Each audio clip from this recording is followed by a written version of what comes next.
What you can do at your level.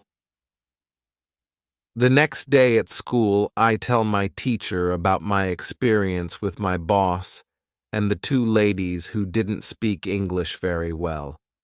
Our teacher says, "Great, your boss must be a very clever young lady. It is true that you can communicate with everybody. Even people who speak English very well can have a conversation with those who are just at the beginning of their journey. Today, we will speak about different levels of English and what you should be able to do at these levels. You should be able to speak about many things from your life. You can speak about your family, hobbies, job, and traveling. Sometimes you can have a problem when you want to go into a deeper conversation on some topics. After my school, I go to my work. The two ladies come to our cafe again. They also bring two of their friends. It is my turn to serve them. I speak to them in simple, short sentences. They understand me. This is great. They tell me that they are tourists from Japan. They tell me that story. The first chapter, The Cobbler's Son.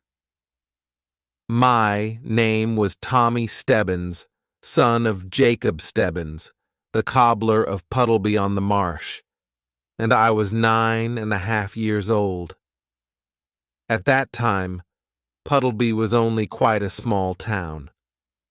A river ran through the middle of it, and over this river there was a very old stone bridge, called Kingsbridge, which led you from the marketplace on one side to the churchyard on the other. Sailing ships came up this river from the sea and anchored near the bridge. I used to go down and watch the sailors unloading the ships upon the river wall. The sailors sang strange songs as they pulled upon the ropes, and I learned these songs by heart. And I would sit on the river wall with my feet dangling over the water and sing with the men, pretending to myself that I too was a sailor. For I longed always to sail away with those brave ships when they turned their backs on Puddleby Church and went creeping down the river again across the wide, lonely marshes to the sea. I longed to go with them out into the world to seek my fortune in foreign lands, Africa, India, China, and Peru. When they got round the bend in the river and the water was hidden from view, you could still see their huge brown sails towering over the roofs of the town, moving onward slowly, like some gentle giants that walked among the houses without noise. What strange things would they have seen, I wondered, when next they came back to anchor at Kingsbridge. And dreaming of the lands I had never seen, I'd sit on there, watching till they were out of sight. 3 great friends I had in Puddleby in those days. One was Joe, the mussel man, who lived in a tiny hut by the edge of the water under the bridge. This old man was simply marvelous at making things. I never saw a man so clever with his hands. He used to mend my toy ships for me, which I sailed upon the river. He built windmills out of packing cases and barrel staves, and he could make the most wonderful kites from old umbrellas.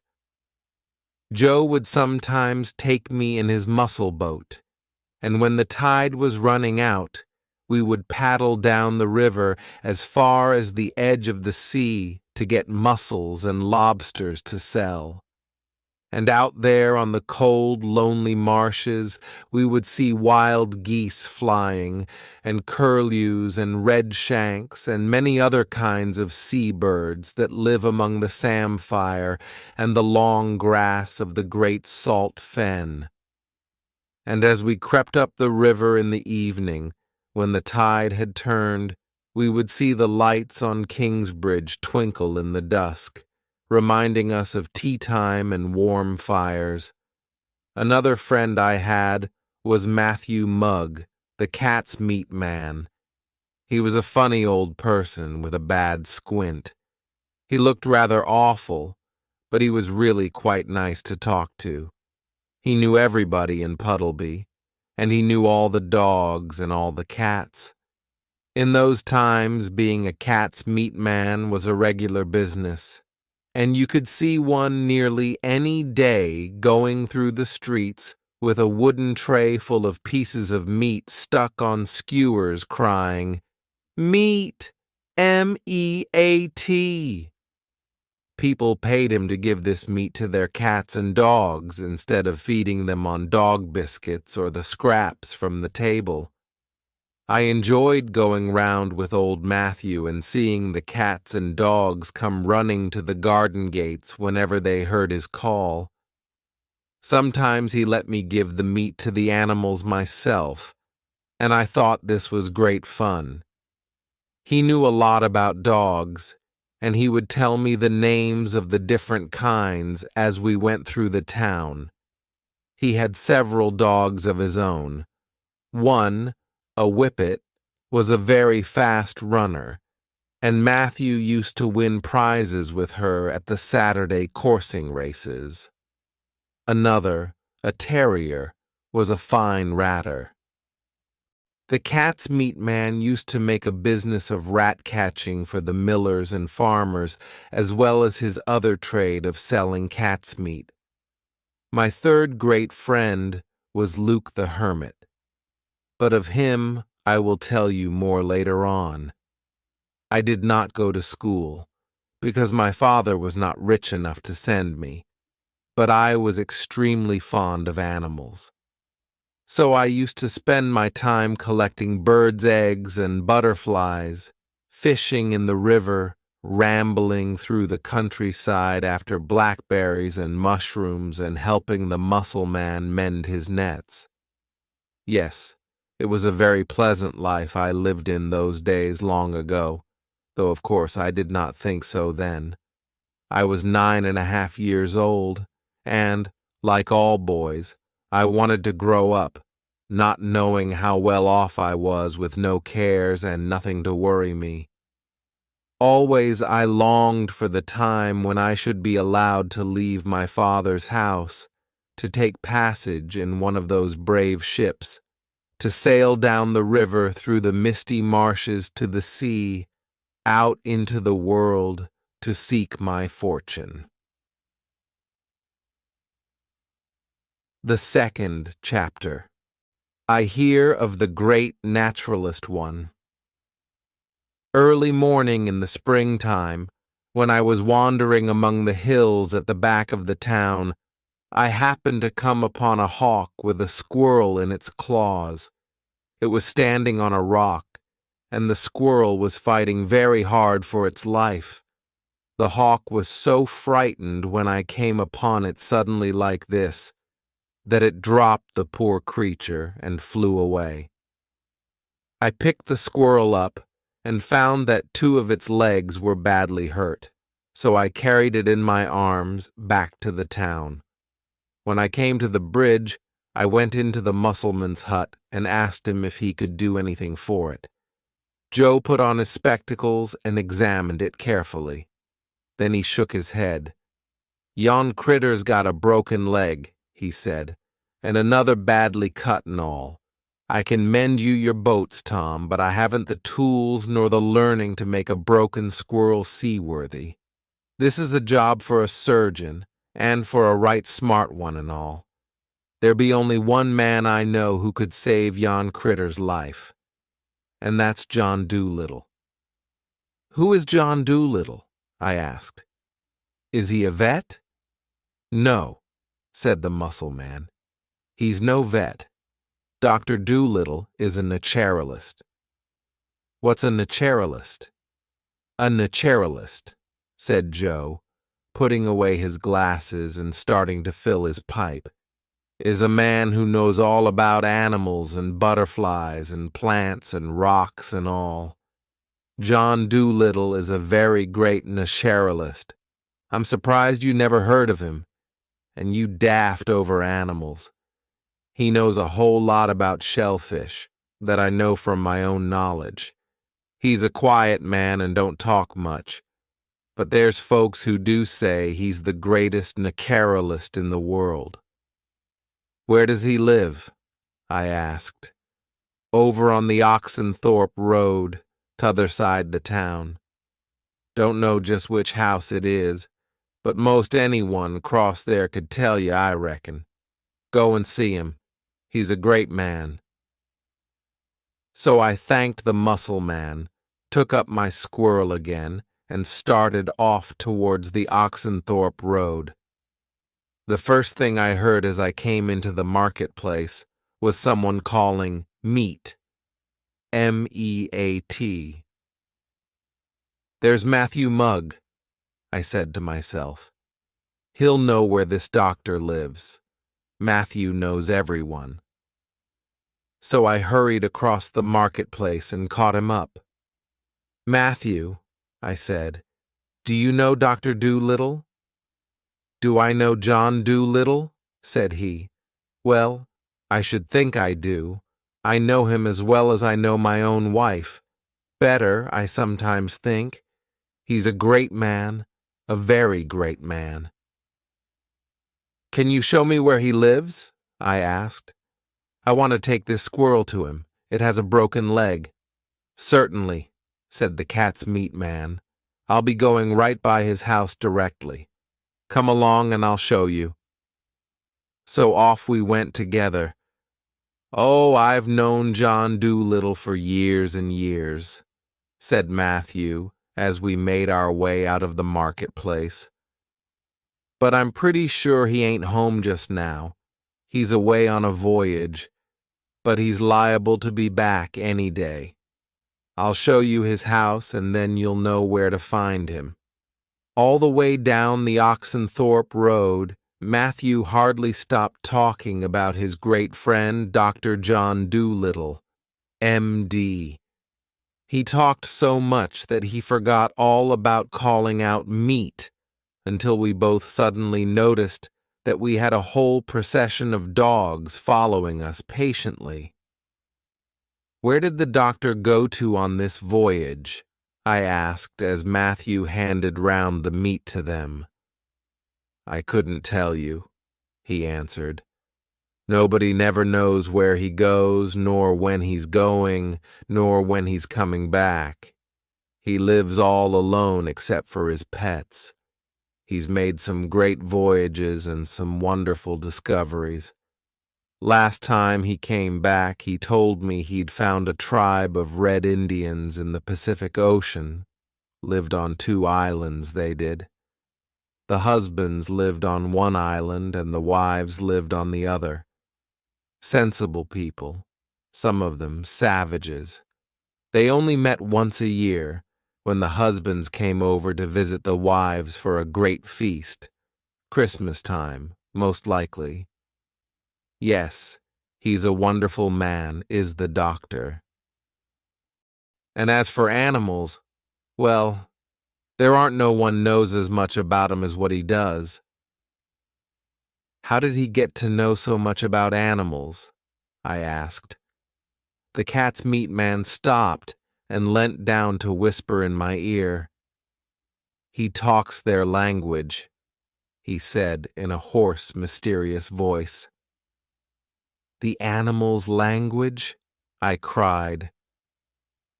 Why, certainly, said Matthew. All animals have some kind of a language. Some sorts talk more than others.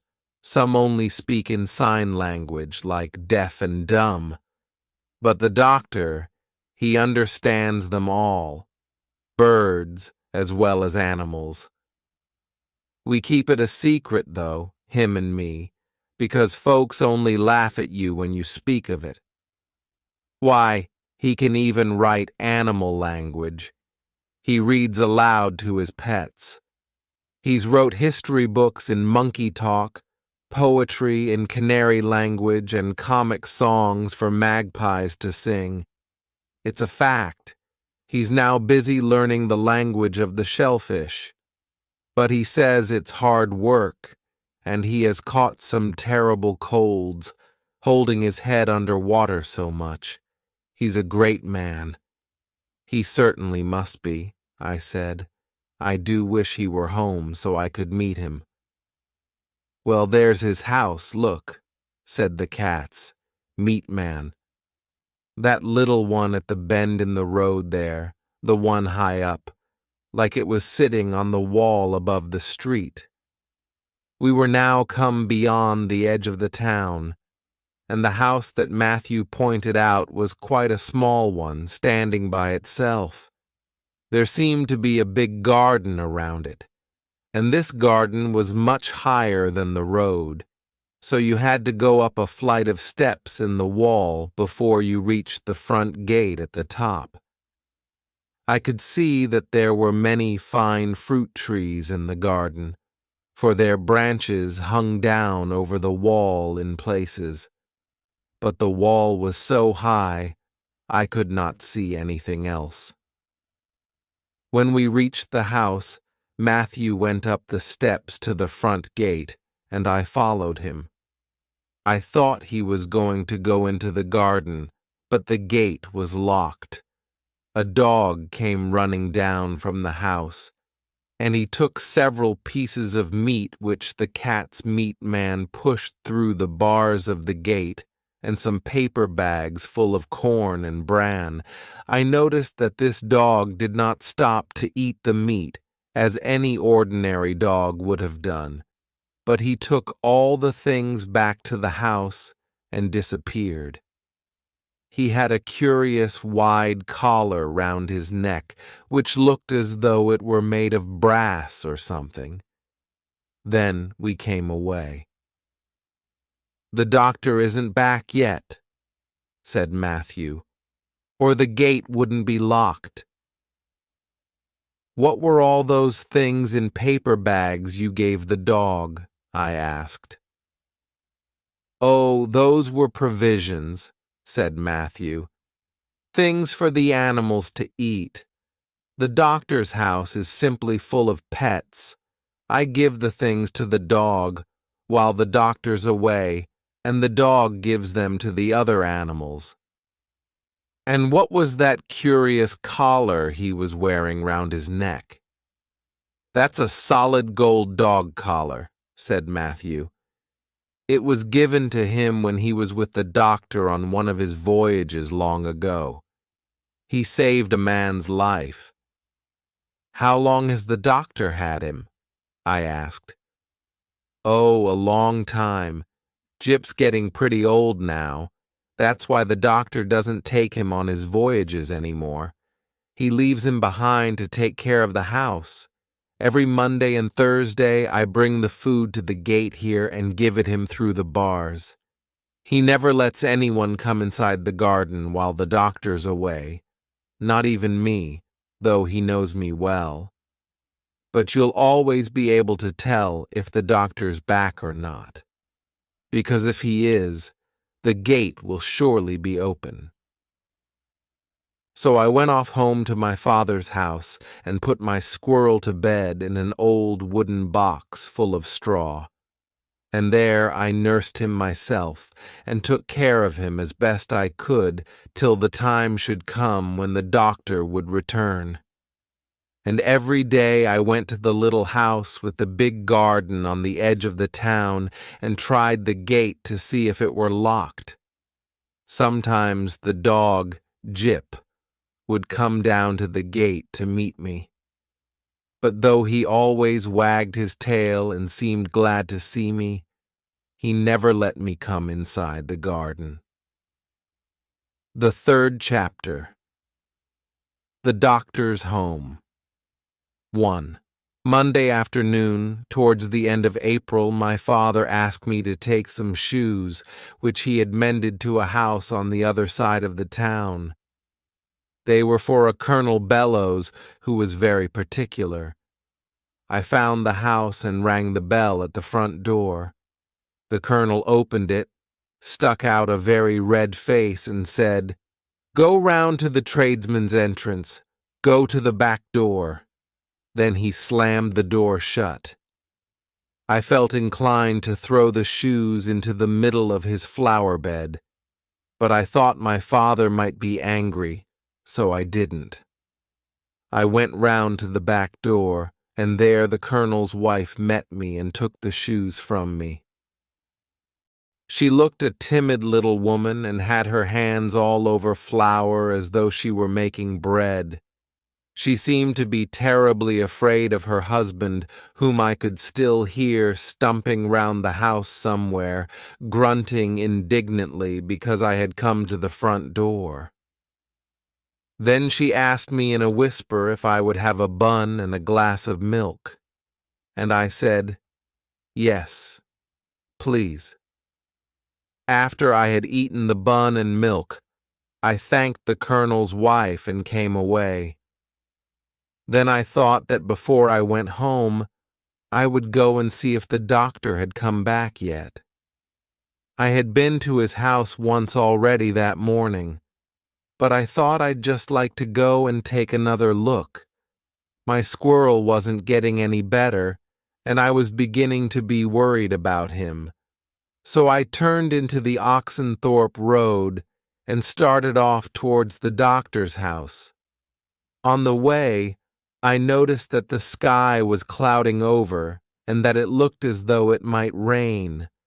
I reached the gate and found it still locked. I felt very discouraged. I had been coming here every day for a week now. The dog, Jip, came to the gate and wagged his tail as usual, and then sat down and watched me closely to see that I didn't get in. I began to fear that my squirrel would die before the doctor came back. I turned away sadly, went down the steps onto the road, and turned towards home again. I wondered if it were supper time yet. Of course I had no watch of my own, but I noticed a gentleman coming towards me down the road, and when he got nearer, I saw it was the colonel out for a walk. He was all wrapped up in smart overcoats and mufflers and bright-colored gloves. It was not a very cold day, but he had so many clothes on he looked like a pillow inside a roll of blankets. I asked him if he would please tell me the time. He stopped, grunted, and glared down at me, his red face growing redder still, and when he spoke, it sounded like the cork coming out of a ginger beer bottle. "Do you imagine for one moment," he spluttered, "that I'm going to get myself all unbuttoned just to tell a little boy like you the time?" And he went stumping down the street, grunting harder than ever. I stood still a moment looking after him and wondering how old I would have to be to have him go to the trouble of getting his watch out. And then, all of a sudden, the rain came down in torrents. I have never seen it rain so hard. It got dark, almost like night. The wind began to blow, the thunder rolled, the lightning flashed, and in a moment the gutters of the road were flowing like a river. There was no place handy to take shelter, so I put my head down against the driving wind and started to run towards home. I hadn't gone very far when my head bumped into something soft, and I sat down suddenly on the pavement. I looked up to see whom I had run into, and there in front of me, sitting on the wet pavement like myself, was a little round man with a very kind face.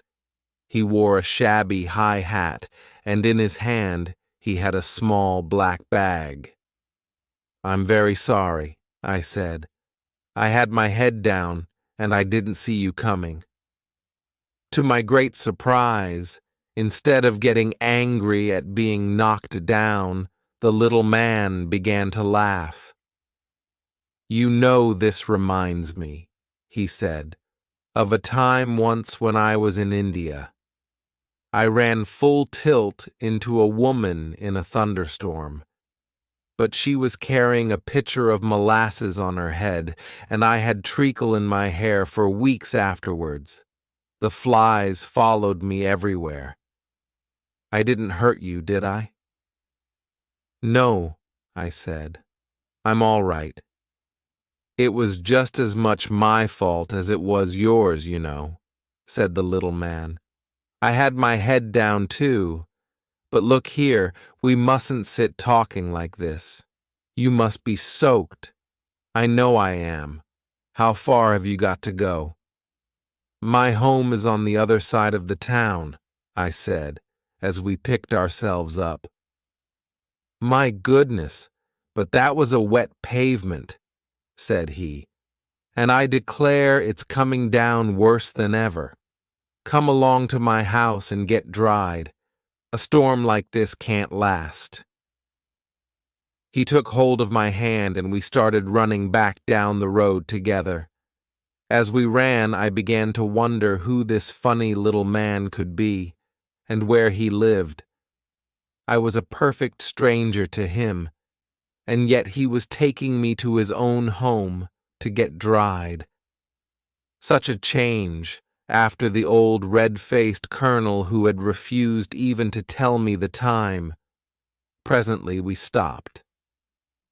"Here we are," he said. I looked up to see where we were and found myself back at the foot of the steps leading to the little house with the big garden.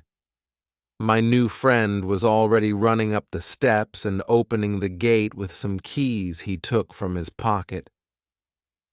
Surely, I thought, this cannot be the great Dr. Dolittle himself. I suppose after hearing so much about him I had expected someone very tall and strong and marvelous. It was hard to believe that this funny little man with the kind, smiling face could be really he.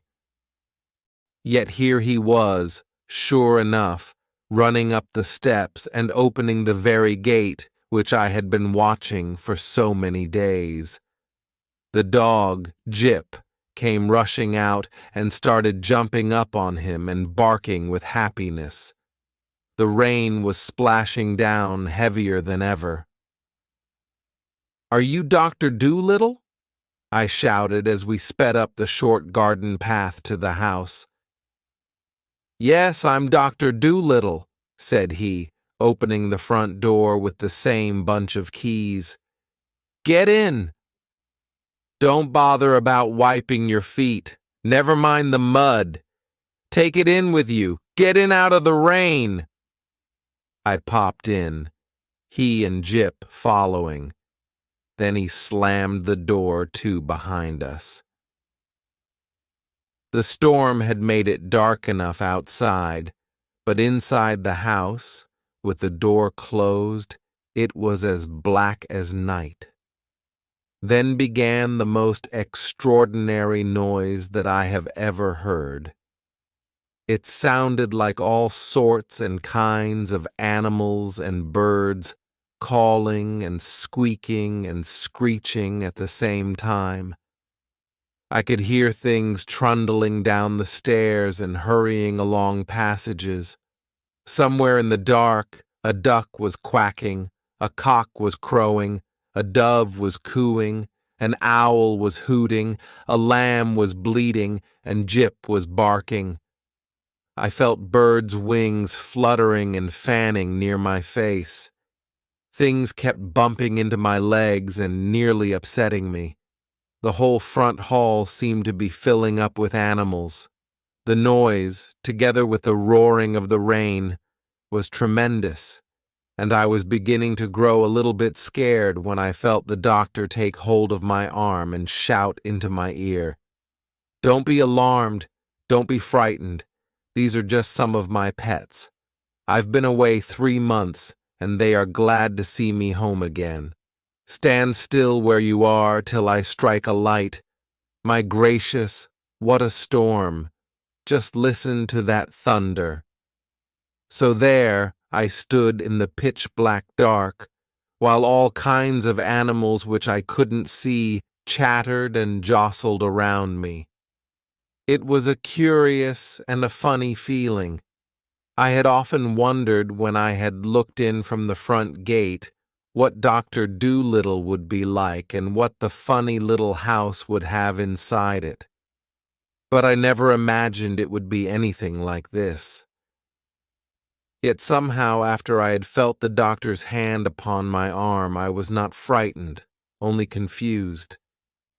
It all seemed like some queer dream, and I was beginning to wonder if I was really awake when I heard the doctor speaking again.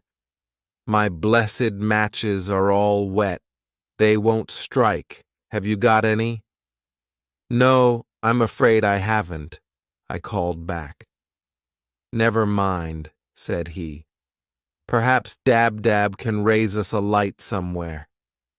Then the doctor made some funny clicking noises with his tongue, and I heard someone trundle up the stairs again and start moving about in the rooms above. Then we waited quite a while without anything happening. Will the light be long in coming? I asked. Some animal is sitting on my foot and my toes are going to sleep. No, only a minute, said the doctor. She'll be back in a minute. And just then I saw the first glimmerings of a light around the landing above. At once all the animals kept quiet. I thought you lived alone, I said to the doctor. So I do, said he. It is Dab-Dab who is bringing the light. I looked up the stairs trying to make out who was coming. I could not see around the landing, but I heard the most curious footstep on the upper flight. It sounded like someone hopping down from one step to the other, as though he were using only one leg. As the light came lower, it grew brighter and began to throw strange, jumping shadows on the walls. Ah, at last, said the doctor. Good old Dab-Dab. And then I thought I really must be dreaming. For there, craning her neck round the bend of the landing, hopping down the stairs on one leg, came a spotless white duck. And in her right foot she carried a lighted candle. The 4th chapter, the Wiff-Waff, when, at last I could look around me, I found that the hall was indeed simply full of animals. It seemed to me that almost every kind of creature from the countryside must be there. A pigeon, a white rat, an owl, a badger, a jackdaw. There was even a small pig, just in from the rainy garden, carefully wiping his feet on the mat while the light from the candle glistened on his wet pink back. The doctor took the candlestick from the duck and turned to me. Look here, he said. You must get those wet clothes off. By the way, what is your name? Tommy Stebbins, I said. Oh, are you the son of Jacob Stebbins, the shoemaker? Yes, I said. Excellent bootmaker, your father, said the doctor. You see these? And he held up his right foot to show me the enormous boots he was wearing. Your father made me those boots 4 years ago, and I've been wearing them ever since. Perfectly wonderful boots. Well, now look here, Stebbins. You've got to change those wet things and quick. Wait a moment till I get some more candles lit, and then we'll go upstairs and find some dry clothes. You'll have to wear an old suit of mine till we can get yours dry again by the kitchen fire. So presently, when more candles had been lighted round different parts of the house, We went upstairs, and when we had come into a bedroom, the doctor opened a big wardrobe and took out 2 suits of old clothes. These we put on. Then we carried our wet ones down to the kitchen and started a fire in the big chimney. The coat of the doctor's which I was wearing was so large for me that I kept treading on my own coattails while I was helping to fetch the wood up from the cellar. But very soon we had a huge big fire blazing up the chimney, and we hung our wet clothes around on chairs. "Now let's cook some supper," said the doctor. "You'll stay and have supper with me, Stebbins, of course." Already I was beginning to be very fond of this funny little man who called me Stebbins instead of Tommy or Little Lad. I did so hate to be called Little Lad. This man seemed to begin right away treating me as though I were a grown-up friend of his, and when he asked me to stop and have supper with him, I felt terribly proud and happy. But I suddenly remembered that I had not told my mother that I would be out late. So very sadly I answered, "Thank you very much. I would like to stay, but I am afraid that my mother will begin to worry and wonder where I am if I don't get back." "Oh, but my dear Stebbins," said the doctor, throwing another log of wood on the fire, "your clothes aren't dry yet. You'll have to wait for them, won't you? By the time they are ready to put on, we will have supper cooked and eaten. Did you see where I put my bag?" "I think it is still in the hall," I said. "I'll go and see." I found the bag near the front door. It was made of black leather and looked very, very old. One of its latches was broken, and it was tied up round the middle with a piece of string. "Thank you," said the doctor when I brought it to him. "Was that bag all the luggage you had for your voyage?" I asked. "Yes," said the doctor, as he undid the piece of string. "I don't believe in a lot of baggage. It's such a nuisance. Life's too short to fuss with it, and it isn't really necessary, you know. Where did I put those sausages?" The doctor was feeling about inside the bag. First he brought out a loaf of new bread. Next came a glass jar with a curious metal top to it. He held this up to the light very carefully before he set it down upon the table, and I could see that there was some strange little water creature swimming about inside. At last, the doctor brought out a pound of sausages. "Now," he said, "all we want is a frying pan." We went into the scullery, and there we found some pots and pans hanging against the wall. The doctor took down the frying pan. It was quite rusty on the inside. "Dear me, just look at that," said he. "That's the worst of being away so long. The animals are very good and keep the house wonderfully clean as far as they can. Dab-Dab is a perfect marvel as a housekeeper, but some things of course they can't manage. Never mind, we'll soon clean it up. You'll find some silver sand down there under the sink, Stebbins. Just hand it up to me, will you?" In a few moments we had the pan all shiny and bright, and the sausages were put over the kitchen fire, and a beautiful frying smell went all through the house. While the doctor was busy at the cooking, I went and took another look at the funny little creature swimming about in the glass jar. "What is this animal?" I asked. "Oh, that," said the doctor, turning round. "That's a whiff-waff. Its full name is Hippocampus pipitopatus, but the natives just call it a whiff-waff, on account of the way it waves its tail, swimming, I imagine. That's what I went on this last voyage for, to get that. You see, I'm very busy just now trying to learn the language of the shellfish. They have languages. Of that I feel sure. I can talk a little shark language and porpoise dialect myself. But what I particularly want to learn now is shellfish. Why?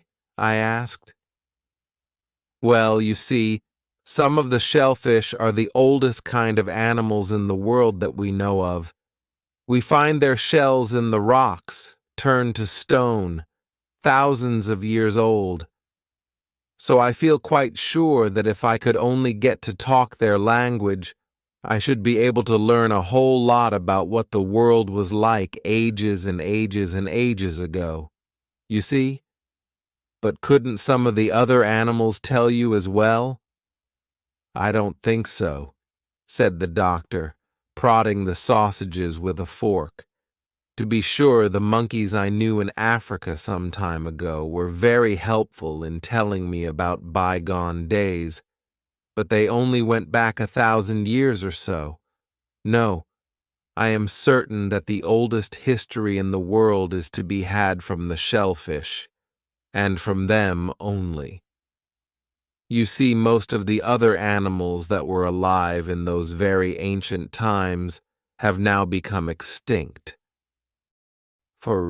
Have you learned any shellfish language yet? I asked. Number, I've only just begun. I wanted this particular kind of a pipefish because he is half a shellfish and half an ordinary fish. I went all the way to the Eastern Mediterranean after him, but I'm very much afraid he isn't going to be a great deal of help to me. To tell you the truth, I'm rather disappointed in his appearance. He doesn't look very intelligent, does he? No, he doesn't, I agreed. Ah, said the doctor. The sausages are done to a turn. Come along, hold your plate near and let me give you some. Then we sat down at the kitchen table and started a hearty meal. It was a wonderful kitchen, that.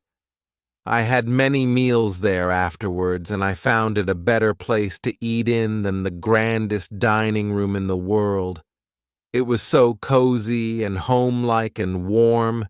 It was so handy for the food, too. You took it right off the fire, hot, and put it on the table and ate it. And you could watch your toast toasting at the fender and see it didn't burn while you drank your soup. And if you had forgotten to put the salt on the table, you didn't have to get up and go into another room to fetch it. You just reached round and took the big wooden box off the dresser behind you. Then the fireplace, the biggest fireplace you ever saw, was like a room in itself. You could get right inside it even when the logs were burning and sit on the wide seats either side and roast chestnuts after the meal was over, or listen to the kettle singing, or tell stories, or look at picture books by the light of the fire. It was a marvelous kitchen. It was like the doctor, comfortable, sensible, friendly, and solid. While we were gobbling away, the door suddenly opened and in marched the duck, Dab-Dab, and the dog, Jip, dragging sheets and pillowcases behind them over the clean-tiled floor. The doctor, seeing how surprised I was, explained, "They're just going to air the bedding for me in front of the fire. Dab-Dab is a perfect treasure of a housekeeper. She never forgets anything. I had a sister once who used to keep house for me. Poor dear Sarah, I wonder how she's getting on.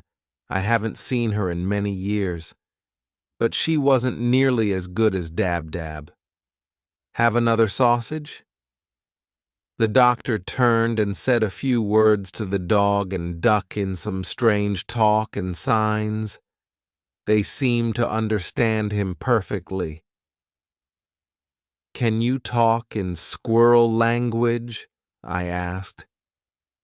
"Oh, yes, that's quite an easy language," said the doctor. "You could learn that yourself without a great deal of trouble." "But why do you ask?" "Because I have a sick squirrel at home," I said. "I took it away from a hawk, but 2 of its legs are badly hurt, and I wanted very much to have you see it if you would." "Shall I bring it tomorrow?" "Well, if its leg is badly broken, I think I had better see it tonight. It may be too late to do much, but I'll come home with you and take a look at it." So presently we felt the clothes by the fire, and mine were found to be quite dry. I took them upstairs to the bedroom and changed, and when I came down, the doctor was already waiting for me, with his little black bag full of medicines and bandages. "Come along," he said. "The rain has stopped now." Outside it had grown bright again, and the evening sky was all red with the setting sun, and thrushes were singing in the garden as we opened the gate to go down onto the road. The 5th chapter, Polynesia. "I think your house is the most interesting house I was ever in," I said as we set off in the direction of the town. "May I come and see you again tomorrow?" "Certainly," said the doctor. "Come any day you like. Tomorrow I'll show you the garden and my private zoo." "Oh, have you a zoo?" I asked. "Yes," said he. "The larger animals are too big for the house, so I keep them in a zoo in the garden. It is not a very big collection, but it is interesting in its way." "It must be splendid," I said, "to be able to talk all the languages of the different animals. Do you think I could ever learn to do it?" "Oh, surely," said the doctor. "With practice. You have to be very patient, you know. You really ought to have Polynesia to start you. It was she who gave me my first lessons." "Who is Polynesia?" I asked. "Polynesia was a West African parrot I had. She isn't with me any more now," said the doctor sadly. "Why? Is she dead?" "Oh, no," said the doctor. "She is still living, I hope. But when we reached Africa, she seemed so glad to get back to her own country. She wept for joy. And when the time came for me to come back here, I had not the heart to take her away from that sunny land, although it is true she did offer to come. I left her in Africa. Ah, well, I have missed her terribly. She wept again when we left, but I think I did the right thing. She was one of the best friends I ever had." It was just as well. He was so conspicuous in his bathing suit the way he was, with his face white and the rest of him black. "And how is Chi-Chi getting on?" "Chi-Chi," added the doctor in explanation to me, "was a pet monkey I had years ago. I left him too in Africa when I came away." "Well," said Polynesia, frowning, "Chi-Chi is not entirely happy. I saw a good deal of him the last few years. He got dreadfully homesick for you and the house and the garden. It's funny, but I was just the same way myself. You remember how crazy I was to get back to the dear old land, and Africa is a wonderful country. I don't care what anybody says. Well, I thought I was going to have a perfectly grand time. But somehow, I don't know, After a few weeks, it seemed to get tiresome. I just couldn't seem to settle down. Well, to make a long story short, one night I made up my mind that I'd come back here and find you. So I hunted up old Chi-Chi and told him about it. He said he didn't blame me a bit, felt exactly the same way himself. Africa was so deadly quiet after the life we had led with you. He missed the stories you used to tell us out of your animal books, and the chats we used to have sitting round the kitchen fire on winter nights. The animals out there were very nice to us and all that. But somehow the deer-kind creatures seemed a bit stupid. Chi-Chi said he had noticed it too. But I suppose it wasn't they who had changed. It was we who were different. When I left, poor old Chi-Chi broke down and cried. He said he felt as though his only friend were leaving him, though, as you know, he has simply millions of relatives there. He said it didn't seem fair that I should have wings to fly over here any time I liked, and him with no way to follow me. But mark my words, I wouldn't be a bit surprised if he found a way to come, someday. He's a smart lad, is Chi-Chi. At this point we arrived at my home.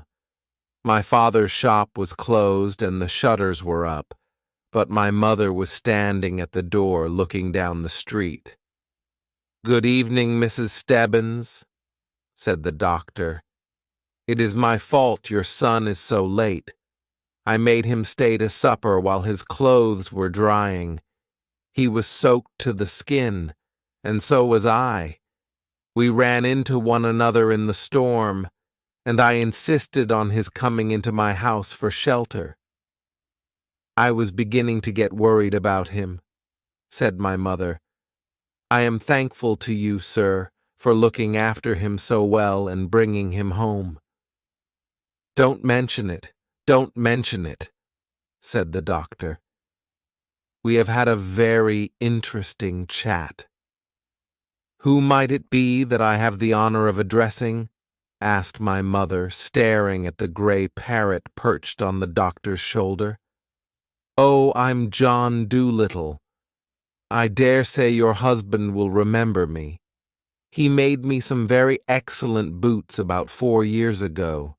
They really are splendid," added the doctor, gazing down at his feet with great satisfaction. "The doctor has come to cure my squirrel, mother," said I. "He knows all about animals." "Oh, no," said the doctor. "Not all, Stebbins. Not all about them by any means. It is very kind of you to come so far to look after his pet," said my mother. "Tom is always bringing home strange creatures from the woods and the fields." "Is he?" said the doctor. "Perhaps he will grow up to be a naturalist some day. Who knows?" "Won't you come in?" asked my mother. "The place is a little untidy because I haven't finished the spring cleaning yet. But there's a nice fire burning in the parlor." "Thank you," said the doctor. "What a charming home you have." And after wiping his enormous boots very, very carefully on the mat, the great man passed into the house. The 6th chapter. The wounded squirrel inside. We found my father busy practicing on the flute beside the fire. This he always did every evening after his work was over. The doctor immediately began talking to him about flutes and piccolos and bassoons, and presently my father said, "Perhaps you perform upon the flute yourself, sir. Won't you play us a tune?" "Well," said the doctor, "it is a long time since I touched the instrument, but I would like to try. May I?" Then the doctor took the flute from my father and played and played and played. It was wonderful. My mother and father sat as still as statues, staring up at the ceiling as though they were in church. And even I, who didn't bother much about music except on the mouth organ, even I felt all sad and cold and creepy and wished I had been a better boy. "Oh, I think that was just beautiful," sighed my mother, when at length the doctor stopped. "You are a great musician, sir," said my father, "a very great musician. Won't you please play us something else?" "Why, certainly," said the doctor. "Oh, but look here, I've forgotten all about the squirrel." "I'll show him to you," I said. "He is upstairs in my room." So I led the doctor to my bedroom at the top of the house and showed him the squirrel in the packing case filled with straw. The animal, who had always seemed very much afraid of me, though I had tried hard to make him feel at home, sat up at once when the doctor came into the room and started to chatter. The doctor chattered back in the same way, and the squirrel, when he was lifted up to have his leg examined, appeared to be rather pleased than frightened. I held a candle while the doctor tied the leg up in what he called splints, which he made out of matchsticks with his penknife. "I think you will find that his leg will get better now in a very short time," said the doctor, closing up his bag. "Don't let him run about for at least 2 weeks yet, but keep him in the open air and cover him up with dry leaves if the nights get cool. He tells me he is rather lonely here, all by himself, and is wondering how his wife and children are getting on. I have assured him you are a man to be trusted, and I will send a squirrel who lives in my garden to find out how his family are and to bring him news of them. He must be kept cheerful at all costs. Squirrels are naturally a very cheerful, active race. It is very hard for them to lie still doing nothing. But you needn't worry about him. He will be all right." Then we went back again to the parlor, and my mother and father kept him playing the flute till after 10 o'clock. Although my parents both liked the doctor tremendously from the first moment that they saw him, and were very proud to have him come and play to us, for we were really terribly poor, they did not realize then what a truly great man he was one day to become. Of course now, when almost everybody in the whole world has heard about Dr. Dolittle and his books, if you were to go to that little house in Puddleby where my father had his cobbler's shop, you would see, set in the wall over the old-fashioned door, a stone with writing on it which says, "John Dolittle, the famous naturalist, played the flute in this house in the year 1839.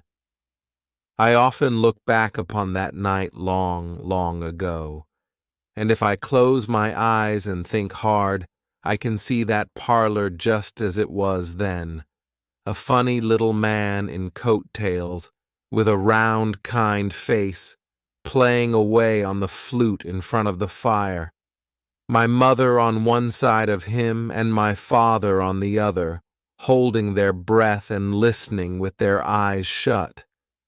Myself, with Jip, squatting on the carpet at his feet, staring into the coals, and Polynesia, perched on the mantelpiece beside his shabby high hat, gravely swinging her head from side to side in time to the music. I see it all, just as though it were before me now. And then I remember how, after we had seen the doctor out at the front door, We all came back into the parlor and talked about him till it was still later, and even after I did go to bed, I had never stayed up so late in my life before. I dreamed about him and a band of strange, clever animals that played flutes and fiddles and drums the whole night through. The 7th chapter. Shellfish Talk Thee. Next morning, although I had gone to bed so late the night before, I was up frightfully early. The first sparrows were just beginning to chirp sleepily on the slates outside my attic window when I jumped out of bed and scrambled into my clothes. I could hardly wait to get back to the little house with the big garden, to see the doctor and his private zoo. For the first time in my life, I forgot all about breakfast, and creeping down the stairs on tiptoe so as not to wake my mother and father, I opened the front door and popped out into the empty, silent street. When I got to the doctor's gate, I suddenly thought that perhaps it was too early to call on anyone, and I began to wonder if the doctor would be up yet. I looked into the garden. No one seemed to be about. So I opened the gate quietly and went inside. As I turned to the left to go down a path between some hedges, I heard a voice quite close to me say, "Good morning. How early you are." I turned around, and there, sitting on the top of a privet hedge, was the gray parrot, Polynesia. "Good morning," I said. "I suppose I am rather early. Is the doctor still in bed?" "Oh, no," said Polynesia. "He has been up an hour and a half. You'll find him in the house somewhere. The front door is open. Just push it and go in. He is sure to be in the kitchen cooking breakfast, or working in his study. Walk right in. I am waiting to see the sun rise. But upon my word, I believe it's forgotten to rise. It is an awful climate, this. Now, if we were in Africa, the world would be blazing with sunlight at this hour of the morning. Just see that mist rolling over those cabbages. It is enough to give you rheumatism to look at it. Beastly climate. Beastly. Really, I don't know why anything but frogs ever stay in England. Well, don't let me keep you. Run along and see the doctor." "Thank you," I said. "I'll go and look for him." When I opened the front door, I could smell bacon frying, so I made my way to the kitchen. There I discovered a large kettle boiling away over the fire, and some bacon and eggs in a dish upon the hearth. It seemed to me that the bacon was getting all dried up with the heat. So I pulled the dish a little further away from the fire and went on through the house looking for the doctor. I found him at last in the study. I did not know then that it was called the study. It was certainly a very interesting room, with telescopes and microscopes and all sorts of other strange things, which I did not understand about but wished I did. Hanging on the walls were pictures of animals and fishes and strange plants and collections of birds' eggs and seashells in glass cases. The doctor was standing at the main table in his dressing gown. At first I thought he was washing his face. He had a square glass box before him full of water. He was holding one ear under the water, while he covered the other with his left hand. As I came in, he stood up. "Good morning, Stebbins," said he. "Going to be a nice day, don't you think? I've just been listening to the whiff-waff. But he is very disappointing. Very—" "Why?" I said. Didn't you find that he has any language at all? Oh, yes, said the doctor. He has a language, but it is such a poor language, only a few words like yes and no, hot and cold. That's all he can say. It's very disappointing. You see, he really belongs to two different families of fishes. I thought he was going to be tremendously helpful. Well, well.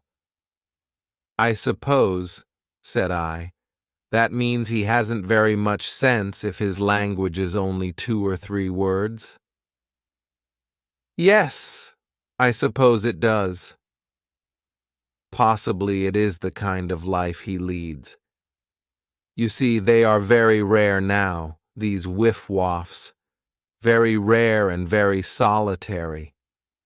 They swim around in the deepest parts of the ocean entirely by themselves, always alone. So I presume they really don't need to talk much. Perhaps some kind of a bigger shellfish would talk more, I said. After all, he is very small, isn't he? Yes, said the doctor. That's true. Oh, I have no doubt that there are shellfish who are good talkers, not the least doubt. But the big shellfish, the biggest of them, are so hard to catch. They are only to be found in the deep parts of the sea, and as they don't swim very much, but just crawl along the floor of the ocean most of the time, they are very seldom taken in nets. I do wish I could find some way of going down to the bottom of the sea. I could learn a lot if I could only do that. But we are forgetting all about breakfast. Have you had breakfast yet, Stebbins?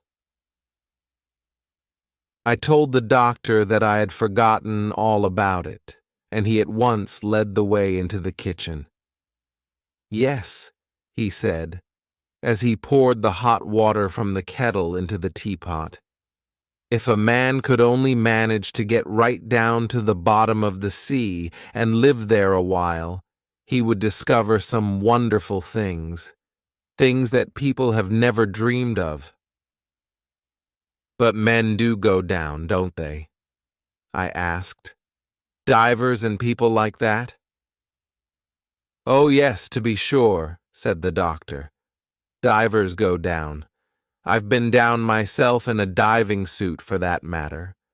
But they only go where the sea is shallow. Divers can't go down where it is really deep. What I would like to do is to go down to the great depths, where it is miles deep. Well, I dare say I shall manage it some day. Let me give you another cup of tea.